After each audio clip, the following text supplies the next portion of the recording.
ito yung part 2. Ito yung available natin na panlinis krudo. Ngayon kung mayroon kayong brake cleaner, pwede yun. Ito. Linisin mabuti. Gamit lang tayo ng brush. Linisin natin mabuti yan.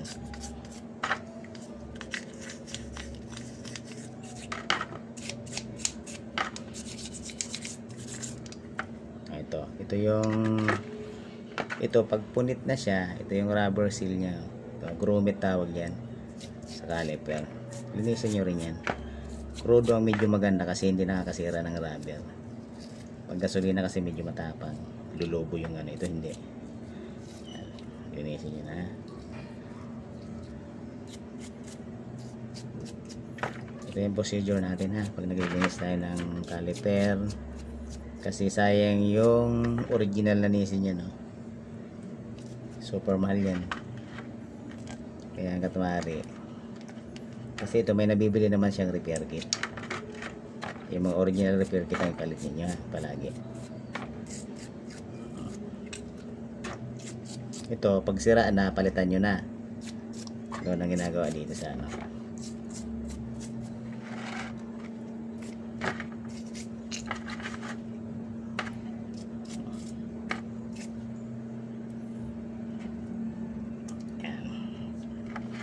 Tapos to, linisin na mabuti kasi kinalas na rin naman eh.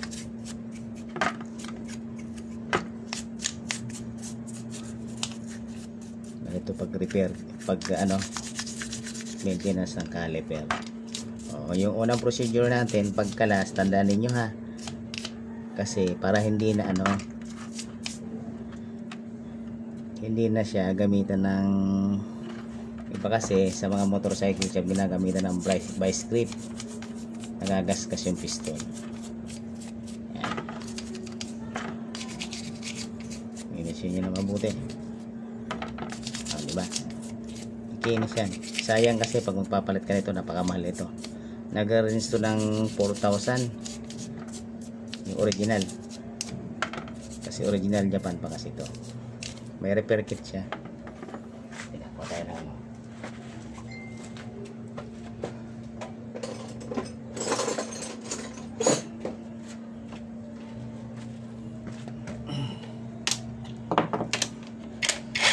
Damayan natin yung yan.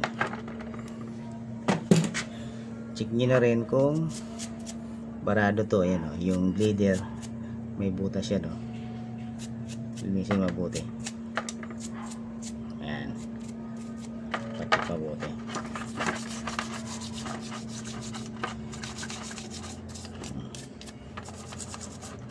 Sundan nyo lang itong mga sir ha, yung mga ginawa ko. Pwede kayo mag DIY, lalo na sa RCB, mahal din yun. Isip mabuti. Yan. Yan. Ito pagkatapos itong linisin, ayan, kailangan malinis yung loob.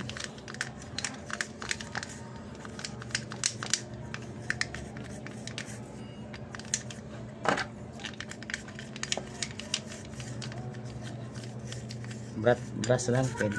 Itong ano, brush pwede na yan. Kung meron kayo ibang brush, pwede naman. Para natin malinis yung mabuti. Ito yung o-ring, tanggalin natin.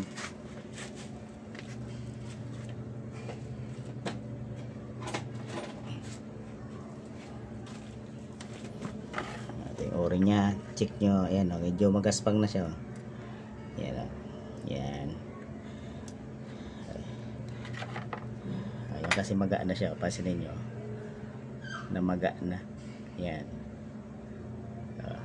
Tagal na rin kasi 2016. Tagal na rin ang buhay niya. Ayan ha. Ito yung inner. Ito yung talagang sealed ng brake fluid. Yan. Ito, malaki na siya masyado. Compare sa butas, pasinin mo, masyado malaki na. Maga na siya. Linisin na mabuti.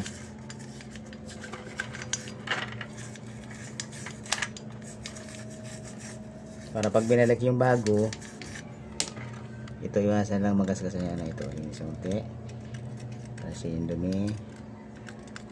Yan.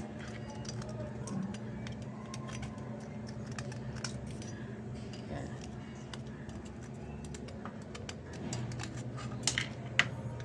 Yung mga tinga-tingang dumi. Ngayon ito, pwede mo na buhusan ng tubig para malinis.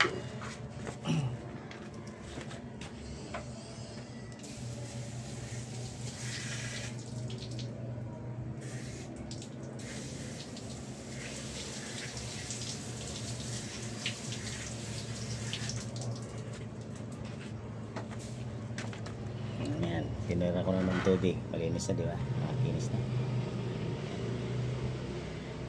Ayan. Tapos ito mga ito, linisin na. Ayan. Sama mo na paglinis. Ayan, kasi yung mga dumi. Ito kasi original to. Stainless siya.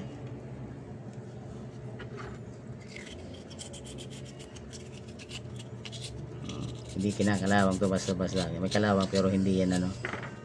Dumikit lang yan. Yan. Tapos to. Ito yung bracket nya. Linisin nyo na rin, pati bracket. Kapag binalik, malinis. Ito yung paglilinis ha. Tandaan nyo lang mga sir. Pag maintenance ng caliper.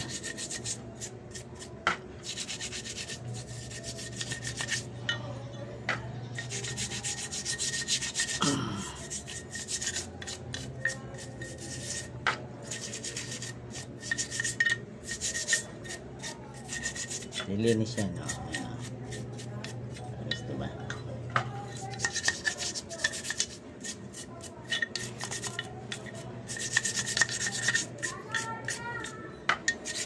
Tagal to, 2016 yung motor ko. Ngayon lang to napalitan ng O-ring. Yan.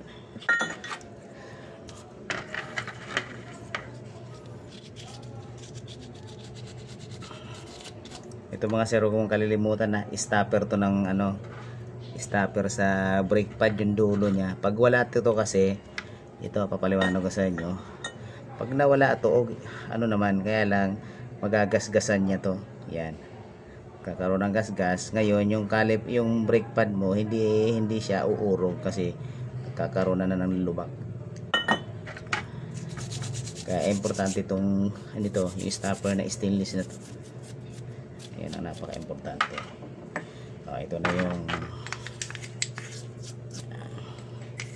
piston. Yan. Ito yung piston, no. Technique yan. Piston. Ito yung piston na paglinis, ha. Pansinin nyo, di ba? Mayroong kalakalawang. Kuha ka lang ng 1,200 na liha. Ang pagliha nito ganito, mga sir, ha. Kasi ito nagpa-function to pag ganon. Kailangan ang liha mo pag ganon, paikot. Yan. Ganyan siya.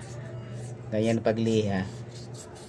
Yan, ganyan palagi ang procedure ng pagliha ng piston ng ano, ikot clockwise. Yan, kita mo, finish. Kailangan yan malinisan. 1,200 yung pinong-pino ang ating liha para iwas magkaroon ng gasgas. Ito super fine to. Yan. Kaya ng technique sa pagliliha.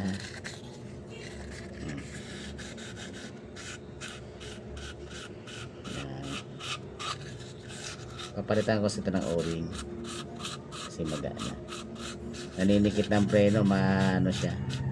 Nagpalit ako ng repair kit ng pump, kaya lang wala pa rin eh. Ito ng ano, ibig sabihin magana. Ayan. Ayan, makinis na, oh.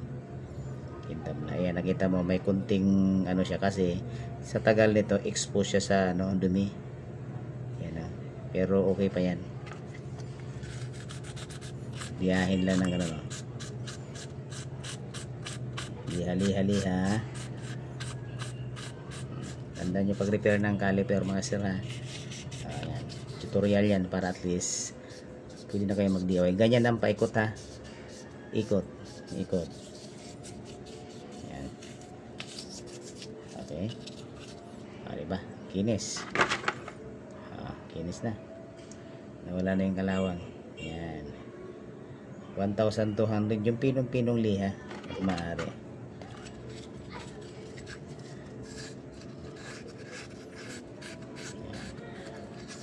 Okay na. Malinis na din. Ngayon, pwede natin itong para kuminis lalo, bugahan natin ng tubig. Kasama na lahat. At ito. Linisin pa natin ng konti. Yan. Yan. Pinis na. Ngayon, bubugahan na lang natin ito ng tubig. Tubig para pati yung ano. Ito, huwag mong kalimutan na linisin din ito.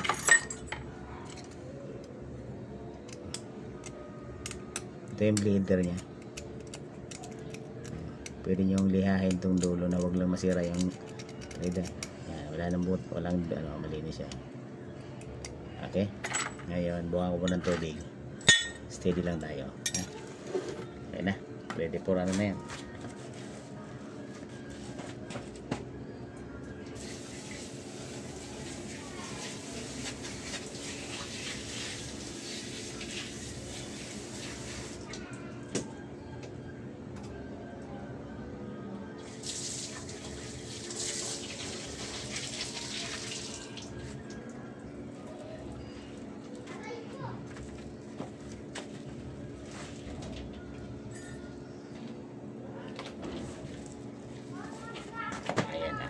Malinis na siya. Tubig lang. Pwede ng tubig. Malinis na siya. Yan. Gawin natin ang basahan. Yan. Okay na. Ready na tayo. Ito yung